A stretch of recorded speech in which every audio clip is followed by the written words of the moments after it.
El problema obviamente hoy es Europa. ¿Cómo se defiende? ¿Cómo puede frenar el caos que el ISIS pretende exportar a ese continente? Con un grupo de al menos 200 militantes que están dispuestos a actuar ni bien reciban una orden. ¿Es que Europa va a tener que alterar su estilo de vida, sus costumbres y vivir con miedo, como nos describía previamente María Laura Viñolo desde París? Bueno, estamos justamente en contacto con Ignacio Gutiérrez de Terán, arabista y profesor del Departamento de Estudios Árabes e Islámicos de la Universidad Autónoma de Madrid. Muchas gracias, Ignacio Gutiérrez de Terán, por este contacto con corresponsales en línea. Buenos días, muchas Buenos gracias. días y felices Pascuas. Bueno, ¿usted nos puede decir cómo puede defenderse Europa del yihadismo? ¿Para usted la respuesta es social o es de seguridad, profesor? ¿Y cómo puede desradicalizarse este movimiento y evitar que sigan con los atentados terroristas? Evidentemente hay varios frentes. Está el frente de la seguridad, que exige mayor coordinación y prevención de este tipo de ataques, en el que Europa tiene un punto débil notable, y lo estamos viendo en los últimos años, la falta de información y de estrategias comunes, pero desde luego hay una acción ya que se debe tomar, que es la cuestión social y la necesidad de evitar que existan estos grupos radicales dentro de las sociedades europeas que beben mucho de una radicalización doctrinal y de una visión completamente anómala de lo que es el Islam y la convivencia dentro de estas sociedades europeas.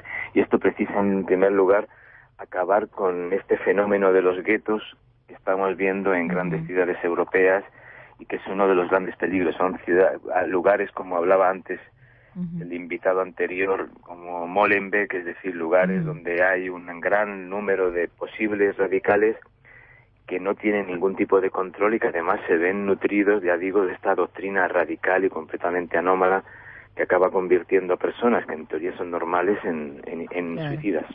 Sí. María Laura Viñolo desde París, profesor.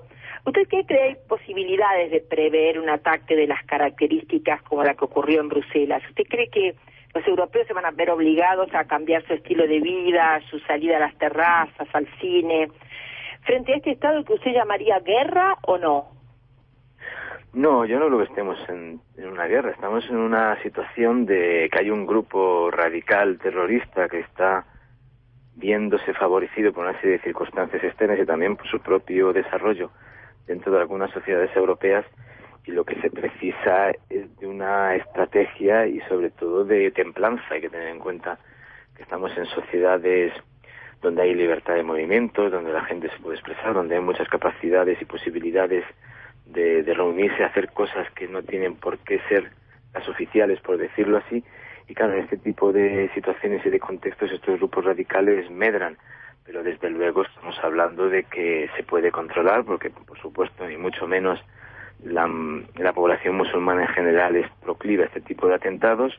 Lo que hay que hacer es controlar estos grupos radicales y, ya digo, insisto mucho en este punto, es controlar los lugares y sobre todo las corrientes que imponen este tipo de doctrina radical, que muchas veces son grupos clandestinos que captan a estas personas que generalmente pertenecen a grupos sociales débiles o que se sienten alienados y los convierten en máquinas de matar.